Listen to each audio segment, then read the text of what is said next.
Hello दोस्तों, welcome to our channel vacancy update. तो जैसा कि आप लोग सुबह से ही खबरों में रहा, माँ प्रेमा फाउंडेशन, जिसके बारे में आप लोग बहुत पहले से ही जानते हैं किस तरीके का ऑर्गेनाइजेशन है।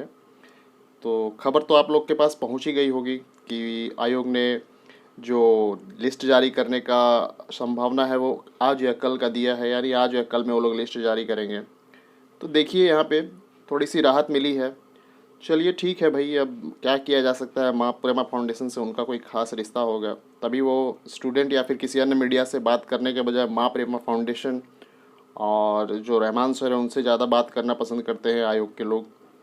ठीक है, अब क्या पता क्या दिक्कत है, क्यों उनसे बात करते हैं। शायद मुझे यहाँ तक जहाँ तक लगता है उनको थोड़ा सहूलियत होती होगी, ताकि माइक तो जाके उनका वॉइस से तो पूछ के रिकॉर्ड करके सुनाते नहीं है। दूसरी बात, ना ही कैमरा फेस करना पड़ता है। मतलब बीएसएससी माँ प्रेमा फाउंडेशन के कान में कुछ बात कह देती है और वो उनका मैसेंजर बन के हम लोग तक पहुंचा देते हैं। यही लगता है कि बीएसएससी को काफ़ी मज़ा आता होगा कि नहीं कैमरा फेस करना पड़ा, ना ही माइक पे बोलना पड़ा पब्लिक के सामने। चलिए ठीक है, जैसे भी हो कुछ राहत मिली है, क्योंकि काउंसलिंग लिस्ट के बारे में बोला गया है कि आज और कल में जारी किया जाएगा। दूसरी बात कि अगर मैं बात कर लूँ, हमारी जो आवाज़ उठाई गई थी 2 गुना 2.5 गुना का, तो उस पर अगर मैं बात करूँ तो प्रेमा फाउंडेशन का कहना कुछ अलग है, लेकिन एक्चुअली जो कहा है उसने मुझे नहीं लगता कि वैसा कुछ होने वाला है।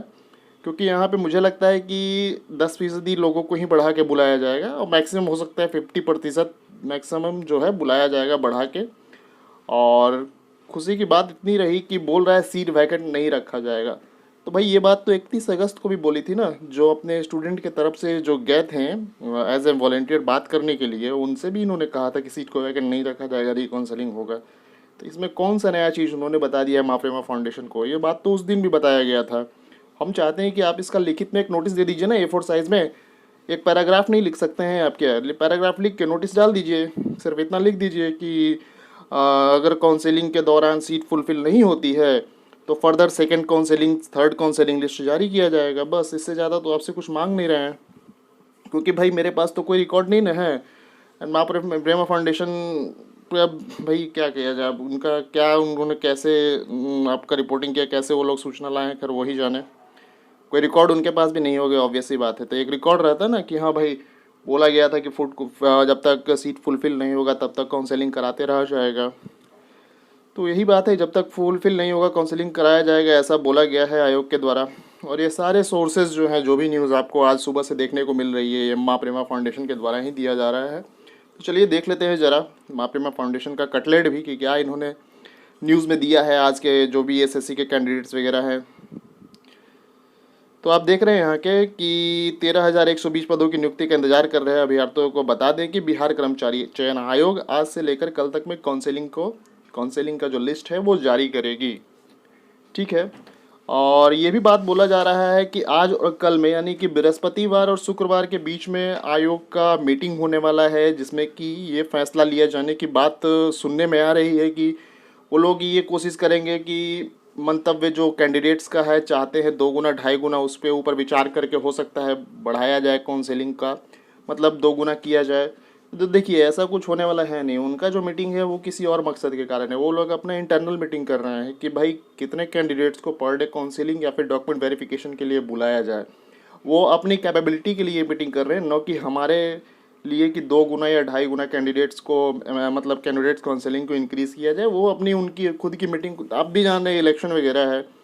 और खैर इतनी कैपेसिटी नहीं है बीएसएससी के पास कि वो डेली जो है काउंसलिंग मैक्सिमम कैंडिडेट्स का ले सके। तो इसके लिए हो सकता है दूसरे विभाग से जो भी कर्मचारी लोग हैं उनको यहाँ पे रखा जाएगा, डिप्यूट किया जाएगा काउंसलिंग के रिगार्डिंग। तो इसके रिगार्डिंग ये मीटिंग होने वाली है, क्योंकि भाई देखिए ऑलरेडी उनका माइंड सेट है 1.1 गुना, यानी कि 10% कैंडिडेट्स को बढ़ा के बुलाना चाह रहे हैं। तो लिस्ट ऑलरेडी जारी है।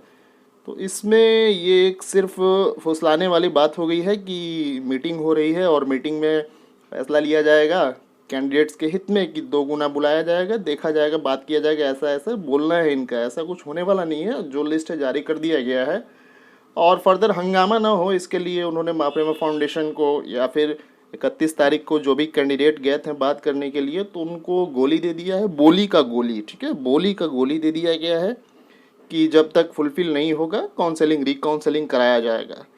जब आप कह सकते हैं, बोल सकते हैं, तो एक लेटर जारी करिए। अब सचिव बोल रहे हैं ना भाई, चेयरमैन बोल रहे हैं। जब चेयरमैन खुद साइनिंग अथॉरिटी हैं तो एक लेटर तैयार करके आप दस्तखत कर दीजिए कि अगर किसी तरीके का कोई भ्रम है कैंडिडेट्स के मन में, कि उनको लगता है अगर कि कैंडिडेट्स का मतलब फुलफ़िल नहीं होगा, सीट फुलफ़िल नहीं होगा, भ्रम है और कैंडिडेट्स थोड़े परेशान हैं, इसके बारे में आप लिख के एक दे दीजिए ना कि भ्रमित होने की ज़रूरत नहीं है, सेकंड काउंसलिंग या थर्ड काउंसलिंग की ज़रूरत हुई तो कराई जाएगी। ठीक है, तो खैर बोली का गोली तो बहुत पहले से ही देते आ रहा है आयोग। तो यही सब बातें हैं, और भी देख लेते हैं क्या है। माँ प्रेमा फाउंडेशन का बैठक में तय किया जाएगा कि सीटों से कितने प्रतिशत अधिक अभ्यर्थियों को काउंसलिंग के लिए बुलाया जाए। तो मैंने पहले भी बताया कि कोई ऐसा बैठक में तय होने वाली बात नहीं है, ऑलरेडी तय हो चुकी है, 10% मैक्सिमम है करके बुलाया जाएगा। और सीट खाली नहीं रह जाए, आयोग इसके लिए जो है 2.5 गुना या 1.5 गुना जो भी बुलाने की बात है इस मीटिंग में रखी जाएगी। ऐसा कुछ नहीं होने वाला है, मीटिंग उनका अपना पर्सनल है। हाँ, यहाँ पे थोड़ी बात है जो ठीक है, हालांकि उन्होंने स्पष्ट किया है कि अब तक महज 10%, हाँ 10%, देखिए मैं पहले भी बोला 10% अधिक अभ्यर्थियों को मौका दिया जाएगा। यदि इनमें सीट खाली रह जाती है तो दोबारा काउंसलिंग के लिए तिथि निर्धारित की जाएगी।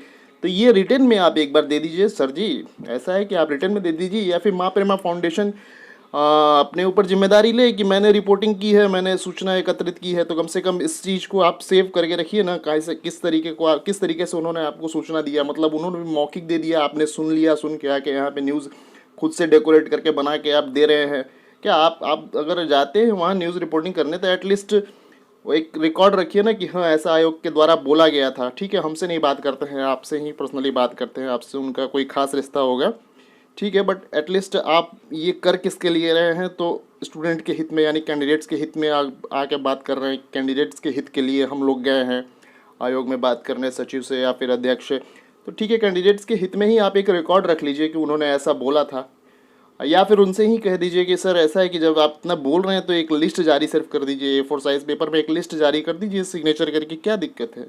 कोई इशू नहीं है, आप करते रहिए काउंसलिंग, 1% बुला लीजिए या फिर जितने उतना ही बुलाइए, तो एटलीस्ट फुलफ़िल करिए, सीट को फुलफ़िल करिए।